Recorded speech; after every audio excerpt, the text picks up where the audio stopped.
Guys এখন একদম ঋতুর মতো লাগতেছে, মাথায় একটা তাস লাগাই দিছে, এই যে তোর বার্থডেতে তুই পড়ছিলি না ওরকম। আমার বার্থডেতে আমি এটা পড়ছিলাম। হ্যাঁ গাইস আমাদের গরু এখন রাগ করতেছে, কারণ গরু বলতেছে আমাকে কেন অপমান করতেছে, ঋতুর মতো আমাকে লাগতেছে না। শোন না গরু কি বলতেছে আমি তো ঋতুর মতো না, আমাকে অপমান কেন করতেছো?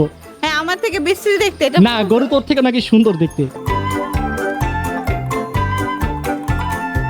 ফাইনালি গাইস সবকিছু ডান, এখন গরু নিয়ে বাসায় চলে যাব। আমি কিন্তু এবারে গরুটা আমার আম্মুর পছন্দের নিছি। আম্মু তোমার কেমন লাগছে? আলহামদুলিল্লাহ আম্মু এসে যে গরুটা পছন্দ করছে আমরা ওইটাই পাইছি, আলহামদুলিল্লাহ। তোর কেমন লাগলো? অনেক বেশি ভালো লাগছে এটা। আব্বু তোমার কেমন লাগছে? অনেক ভালো লাগছে। আব্বুর অনেক বেশি ভালো লাগছে, কারণ আব্বুকে ছাড়াই এবার আমরা গরু কিনে ফেলছি। আব্বু বাসায় ঘুমাইছিল, আব্বুকে রেখে এসে আমরা গরু বুক দিয়ে চলে গেছি। ঋতু শুধু তো আব্বুকে না আমাকেও রেখে আসবে। আমি আর পরের বার থেকে আসবো না। তোর জন্যই তো আমি এখানে আসলাম, তুই বলে তুই হাটে যাবি না। আচ্ছা ঠিক আছে আসবো না আবার।